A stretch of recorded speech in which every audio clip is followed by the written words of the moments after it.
स्वागत है।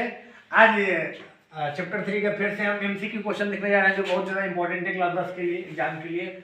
ये मल्टीपल चॉइस क्वेश्चन है जो बहुत ज़्यादा इंपॉर्टेंट। देखिए कह रहा है कि निम्न में कौन x - 2y = 0 तथा 3x + 4y = 10 का हल है। इसमें x y का मान को बताना है। क्लियर है? तो हम ऐसा क्या करें कि हमको x और y का मान हमको यहाँ से मिल जाए इस इक्वेशन से। तो सबसे पहले हमने क्या किया है, हल लिखा है कि x - 2y = 0 इस इक्वेशन को यहाँ पे लिख दिया है और 3x + 4y = 10 इस इक्वेशन को लिख दिया है। अच्छा, हमको क्या करना है, सबसे मेथड होता है x y को फाइंड करने के लिए। एक तो है विलोपन मेथड, है ना, विलोपन विधि। एक होता है प्रतिस्थापन विधि, एक होता है बीजगणित विधि। लेकिन अब बीजगणित में थोड़ा सा होता है डिफिकल्ट, तो हम लोग करने वाले नहीं है। तो सबसे आसान होता है विलोपन विधि, एक का मान को हम खत्म कर देते हैं। कैसे सॉल्व कर देंगे? तो देखिए यहाँ पर प्लस है, यहाँ पर माइनस है। अगर हम 2 से गुणा कर देंगे तो -4 हो जाएगा और +4 अगर जोड़ देंगे तो खत्म हो जाएगा। इसलिए हम इसमें क्या किए हैं कि 2 से गुणा करते हैं।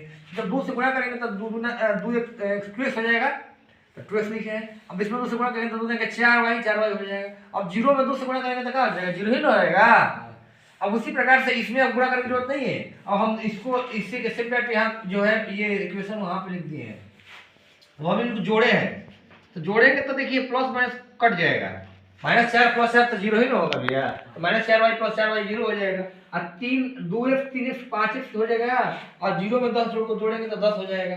तो देखिए 5 गुना के 10 क्लियर है। तो क्या हो जाएगा, x का मान 2 हो गया। अब x का मान इसमें रखिए चाहे इसमें रखिए, बात बरोबर है, तो हम इसी में रख दिए हैं 2x - 4y = 0। ठीक है, तो यहाँ पर x का मान 2 है तो 2 रखे हैं, तो 2 गुना के 4 हो जाएगा और -4y = 0। अब 4 इधर जाएगा तो माइनस में जाएगा, प्लस में, तो -4y तो माइनस में कट जाएगा और 4 से कटेगा तो यहाँ पर तो कटेगा तो 1 ही बचेगा, इसलिए y का मान 1 हो जाएगा। तो x = 2 y का मान 1 ऐसे हो जाएगा। देखिए अब दूसरा क्वेश्चन हम लिए हैं, बहुत ज्यादा इंपॉर्टेंट क्वेश्चन है ये, बहुत बार आपके 10th एग्जाम में पूछा गया है क्वेश्चन। तो आप अब हो सकता है कि इस बार भी आने वाले एग्जाम में ये क्वेश्चन देखेंगे। ऐसा क्वेश्चन आपको वो ये भी मिल सकता है या इसके जैसा भी मिल सकता है, डिपेंड करता है। देख कैसे बनाएंगे इसको। आपको 2 रैखिक समीकरण दिया। रैखिक समीकरण होता क्या है? 2 कहाँ है? अरे यार ये है नहीं दिया है। युग्म मतलब क्या होता है? युग्म मतलब जोड़ा होता है ना। अब 10th क्लास में हमेशा 2 को पढ़ेंगे, एक को नहीं पढ़ेंगे। 2 को रैखिक समीकरण मतलब 2 रैखिक समीकरण, युग्म मतलब जोड़ा। देखो ये है, ये है। तो कह रहा है कि इन दोनों का हल कितना होगा। एकल हल होगा या कोई हल नहीं होगा या एक से अधिक हल होगा या अनंत बहुयामी हल होंगे। तो सबसे पहले हम क्या करेंगे कि इस इक्वेशन, इस समीकरण को हम पहले लिखेंगे। ठीक है, तो हम ऐसे लिखेंगे कि इसको 5 को इधर भेज देंगे बराबर के, तो -5 हो जाएगा। तो ऐसे लिख सकते हैं क्या, x + 2y - 5 = 0 होगा। अच्छा, इसको क्या लिख सकते हैं, 3x + 12y - 10 = 0। क्लियर है? अब देखिए हमको पता है ना, हमको क्या पता है कि जब A1/A2 = B1/B2 होता है तो क्या होता है, इसका अद्वितीय हल एक हल होता है। अद्वितीय हल होता है कि नहीं, मतलब अद्वितीय हल मतलब क्या होता है, एक हल। जब A1/A2 = B1/B2 = C1/C2 तो इसका अनंत हल होता है। क्या हल होता है? अनंत हल। अनंत हल मतलब इसका बहुत सारा हल हो, एक हल नहीं, इसका इतना हल है, इतना हल है कि हमको पता ही नहीं कितना हल है। बहुत हल है, हाँ, गिन नहीं सकते हैं। गिनते गिनते आपका जिंदगी खत्म हो जाएगा।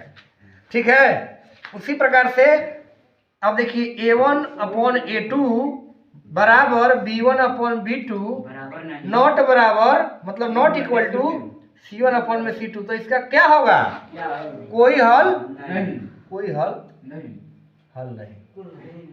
क्लियर? ये जिसको पता है उसके लिए ये चुटी का खेल हो जाए, इसको पता नहीं है नहीं हिला पाएगा। तो देखो सबसे पहले तुम चेक करो कि A1 और A2 का मान कितना है। A1 क्या होता है, इसका कोफिशिएंट, इसका गुणांक 1 है ना, 1 है, तो 1 लिखेंगे। बटा में A2 कितना है 3 बराबर है क्या, चेक करें, बराबर है 2 बटा में 12, 2 बटा 12 ना है जी, यानी कि 2 छक्का 12 6, यानी कि 1 बटा 3 क्या होगा, बराबर नहीं है 1 बटा 6 के। तो क्या हो जाएगा, ये तो इसको दिखा दिया ना, सॉरी नॉट इक्वल टू होता है ना, ये क्या होगा A1 बटा A2 not equal to B1 बटा B2 होता है ना, एक छूट गया था नॉट इक्वल टू का, तो A1 बटा A2 not equal to B1 अद्वितीय हल होता है। तो इसमें क्या आ गया, A1 बटा A2 not equal to B1 बटा B2 आ गया ना, इसका मतलब कौन सा हल होगा, अद्वितीय हल, मतलब एक हल होगा, ठीक है, इसे एकल हल होगा, इसका क्या हो जाएगा आंसर खत्म। करेक्ट क्वेश्चन की 2x - 3y बराबर 2 के आलेख पर 4, k एक बिंदु हो तो k का मान होगा, समझ आ रहा है। करें कि ये जो इक्वेशन है ना, इसके आलेख पर क्या है 4, k एक बिंदु है, इसके आलेख जो बनाएंगे उस पे 4, k एक बिंदु है, तो k का मान बताइए। तो आपको सभी को पता है, पहले क्या करेंगे, तो 2x - 3y = 2, ठीक। अब हम इसको लिख लिए, हमको क्या पता है 4, k दिया है, यानी कि x का मान क्या है दिया है 4, ये x के मान होगा है ना, पहले x के मान होला, और नीचे अब दूसरा का जो होगा वो y के मान होगा, है ना। इसको बोलते हैं, क्या बोलते हैं, भुज, इसको क्या बोलते हैं, कोटि, भुज और कोटि। यानी यहाँ पर भुज क्या है 4 है, यानी कि x अक्ष पर क्या है 4 है, y अक्ष पर क्या है k है, यानी कि हम k के जगह y की जगह पर k लिख सकते हैं और x की जगह पर 4 लिख सकते हैं। तो हम क्या करेंगे, यहाँ पर 2 × x की जगह पर क्या है 4, तो 4 लिख देंगे, -3 × y की जगह पर क्या है k, तो k लिखेंगे, बराबर क्या है 2, और 4 गुना k 8 -3 × k 3k होगा, बराबर 2, इधर जाएगा तो माइनस में हो जाएगा, तो -3k, अब 8 2 में से 8 घटा देंगे कि माइनस में जाएगा, इधर जाएगा तो -3k = 2 में से 8 गया तो -6, तो माइनस में से कट गया तो 3 गुना के 6k बराबर ऑप्शन में है, कहाँ है बी, तो मार दो खट से।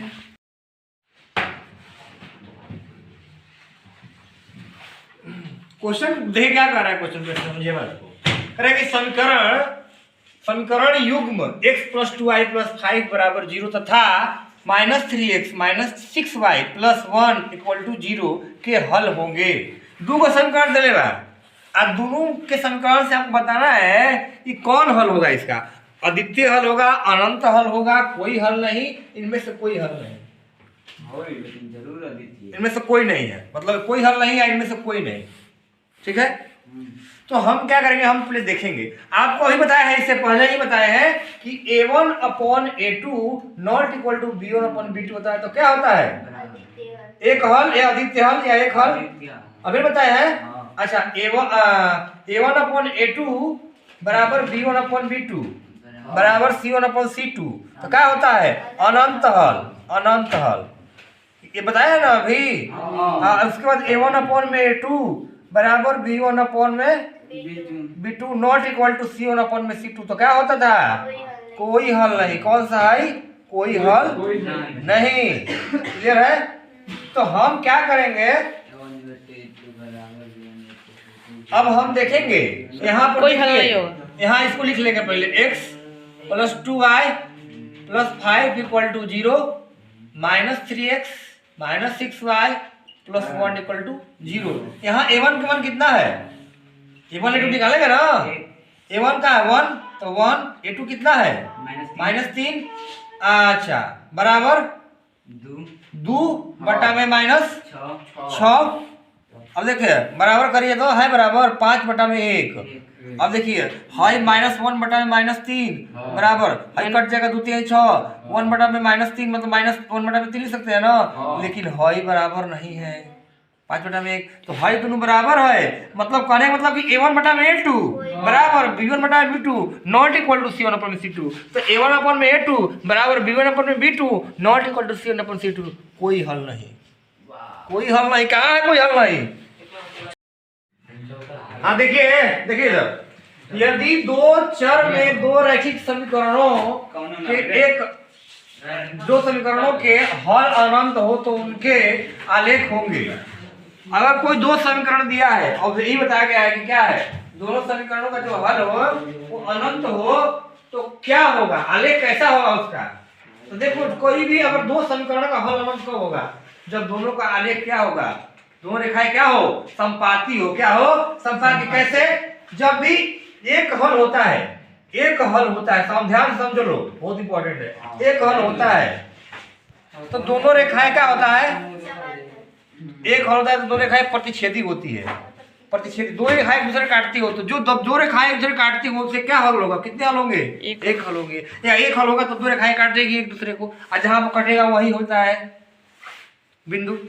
ठीक है, कोई हल नहीं होगा, कोई हल नहीं, कोई हल नहीं होगा। इसका मतलब जानते क्या होता है, जब दो रेखाएं क्या हो, समांतर हो, पैरेलल हो, समांतर हो। समांतर जब रेखा हो जाएगा, दोनों रेखा समांतर हो जाएगा तो इसका कोई हल नहीं होगा। अनंत हल होगा। अनंत हल जब होगा तो दोनों रेखाएं क्या हो, संपाती हो जाए, एक ही पर जाके वो मिल जाए, एक ही पर दो रेखाएं हो जाए, दो रेखाएं एक ही पर आ जाए, संपाती हो जाए इसको बोलते हैं। तो जब दो रेखाएं संपाती हो तो उसका अनंत होता है। या दो रेखाएं अनंत हल होगा तो रेखाएं क्या होगी, संपाती होगी। या कोई हल नहीं होगा, यानी कि दो रेखाएं समांतर हो, या समांतर दो समांतर रेखा दिया होगा उसका क्या हल होगा, कोई हल नहीं। और दो रेखाएं प्रतिच्छेदी दिया होगा तो उसका क्या होगा, एक हल होगा। खत्म क्वेश्चन। प्लस वाई बराबर 6 में कितने हल होंगे, क्लियर है। अच्छा, इसको देखने से आपको कौन सा समीकरण लग रहा है, रैखिक समीकरण है कि द्विघात समीकरण है कि त्रिघात समीकरण है। रैखिक समीकरण क्या होता है, इसका घात क्या हो, एक हो, तो इसका घात एक है दोनों का। लेकिन अब इसका सॉल्यूशन कितना होगा, कितना हल होंगे, तो देखिए कोई भी अगर रैखिक समीकरण होता है तो उसका क्या हो जाएगा, अगर दो होगा, इसमें दो ना है, चर दो है, तो जो जब भी चर रहेगा तो उसका क्या होगा, अनंत हल होगा। अनंत हल कैसे होगा, आप कहेंगे सर एक्स का मान हम एक रखेंगे, वाई का मान कुछ रखा, कुछ आई मतलब कुछ आ जाएगी, एक्स का मान और वाई का मान कितना आ जाएगी, एक्स में से 5 आ जाएगा, आएगा ना, एक रखेंगे तो इधर जाएगा तो -1 हो जाएगा, 6 में से गया 5। फिर एक्स का मान कुछ रखेंगे तो वाई का मान कुछ आ जाएगा, फिर एक्स का मान दूसरा रखेंगे तो वाई का मान दूसरा आएगा। यानी कि ऐसे कितना भी एक्स का मान रखिएगा तो वाई का मान अलग अलग आएगा, है कि नहीं। यानी कि इसका क्या मतलब हुआ कि इसका कितना हल होगा, इसका इतना हल होगा, इतना हल होगा जितना कि हम सोच नहीं सकते, अनंत होगा। तो अनंत कहाँ है, कि दो अंकों वाली संख्या के लिए सूत्र लिखें। यदि इकाई का अंक x तथा दहाई का अंक y हो, ठीक है। कह इकाई का अंक कितना दिया है बताइए, इकाई का अंक कितना है, इकाई अंक x है, ठीक। अच्छा, दहाई अंक कितना है जी, y, क्लियर। दहाई अंक y है, इकाई अंक x है। अच्छा, कोई भी संख्या देखिए, मान लीजिए हम किस संख्या लेते हैं, जैसे 24 ले लिए, तो 24 लेते हैं तो कोई संख्या कैसे बनता है, 10 × 2 + 4, है कि नहीं, ऐसा होता है ना। अच्छा, ये 10 तो रहेगा ही, लेकिन दहाई अंक को क्या है, ये 2 है ना, और इकाई अंक है, ठीक है। तो 10 तो रहेगा, संख्या कैसे लिखेंगे, ध्यान देखो, 10 तो रहेगा, लेकिन दहाई अंक को क्या है, यहाँ पर दहाई अंक को क्या है, वाई है ना, तो वाई हो जाएगा, प्लस इकाई अंक क्या है, इकाई अंक को क्या है, एक्स है, इकाई अंक एक्स हो जाएगा। तो कितना हो गया संख्या, 10y + x कहाँ है, x + 3y - 4 = 0 तथा 2x - 5y - 1 = 0। तो क्या है, कौन सा हल है भाई, विरोधी हल होगा या अविरोधी, विरोधी या आश्रित, या इनमें से कोई नहीं। जो इक्वेशन है इसका जो हल होगा, मान लीजिए हल यहाँ पर होगा, क्या होगा, ये जो इक्वेशन है, मान लीजिए जो युग्म है, छोड़िए ना इसको, हल छोड़िए, ये जो इक्वेशन है, जो युग्म है, कौन सा युग्म है, ये जो इक्वेशन 2 है, ये युग्म है, ये कौन सा युग्म है, अविरोधी है, विरोधी है, आश्रित है, इनमें से कोई नहीं है, अविरोधी है। कैसे, किस आधार बताया क्या विरोधी है, किस आधार बताइए, मतलब ऐसे ही थोड़ा ना होता है, कुछ तो सर बराबर नहीं, कुछ लॉजिक आपके पास होगा ना कि अविरोधी है कि क्या है, हैं। देखिए कैसे है, मान लीजिए x प्लस क्या है 3y माइनस 4 इक्वल टू 0। अच्छा 2x minus 5y minus 1 equal to 0 है। अच्छा आप देखिए पहले एक चीज देख लीजिए ध्यान से कि अगर a1 बटा में a2 क्या होता है नॉट इक्वल टू b1 बटा में b2। ये क्या होता है प्रतिच्छेदी होता है, एक हल होता है, एकल हल मतलब एक हल इसको बोलते हैं। जब भी एक हल होगा किसी भी चीज का वो क्या होगा अविरोधी होगा युग्म। दोनों का होगा, दोनों समीकरणों का युग्म क्या होगा अविरोधी, अविरोधी। क्लियर है। अच्छा जब a1 अपॉन a2 बराबर b1 अपॉन b2 बराबर c1 अपॉन c2, इसको क्या कहते हैं कौन सा हल होता है अनंत हल या इसको संपाती बोलते हैं, है ना। अनंत हल इसको संपाती बोलते हैं। इस होता है आश्रित युग्म, जो इसका दो समीकरण उसको क्या बोलते हैं आश्रित। लिख लीजिए बहुत इंपॉर्टेंट है, ठीक है। और a1 अपॉन में a2 बराबर b1 अपॉन में b2 not equal to c1 upon में c2। इसका क्या है, इसका कोई हल विरोधी, विरोधी युग्म है। अगर ऐसा आ गया कुछ है कौन सा है तो विरोधी हो जाएगा। तो देखो ध्यान से कि यहाँ a1 कितना है 1 है, 1 बटा में a2 2 है बराबर 3 बटा में -5 यानी कि -3 बटा में 5 लिख सकते हैं। देखिए बराबर नहीं है तो क्या हो जाएगा, ये आ गया ना चीज a1 by a2 not equal to b1 by b2, a1 बटा a2 not equal to b1 by b2। तो कौन सा हल हो गया, ये कौन सा युग्म बनेगा अविरोधी। तो क्या हो जाएगा अविरोधी। इसका क्लियर है, क्लियर है। के किस मान के लिए समीकरण निकाय x प्लस 2y बराबर 3 तथा 5x प्लस ky बराबर 15 के अनंत हल है। क्लियर है। ऐसा क्वेश्चन बताया है। देखिए ऐसा क्वेश्चन कैसे बताया है कि हम बोले जो समीकरण है तो उसको लिख लो x plus 2y equal to 3। Clear है। अच्छा 5x प्लस ky बराबर 15। अच्छा ऐसा हम कर सकते हैं कि 3 को इधर भेज दे -3 बराबर 0 ना हो सकता है, -15 बराबर 0 वही चीज है, उधर को इधर कर दिए बाहर। अच्छा हम a1 अपॉन a2 कितना है 1/5। अच्छा बराबर 2/1 इक्वल है नो है नहीं है। आप ध्यान से देखिए अनंत हल है ना, अब अनंत हल है तो बराबर करना है, ये नहीं सोचेंगे इक्वल कर दिए। अनंत हल में क्या होता है बताइए a1 अपॉन में a2 बराबर b1 अपॉन में b2 बराबर c1 अपॉन में c2। तो बराबर करेंगे ना क्योंकि अनंत हल दिया है यहाँ पे। तो a1 अपॉन में a2 b1 अपॉन में b2 के है यहाँ पर, देखो के ना है जी, मजाक करते हो क्या तुम लोग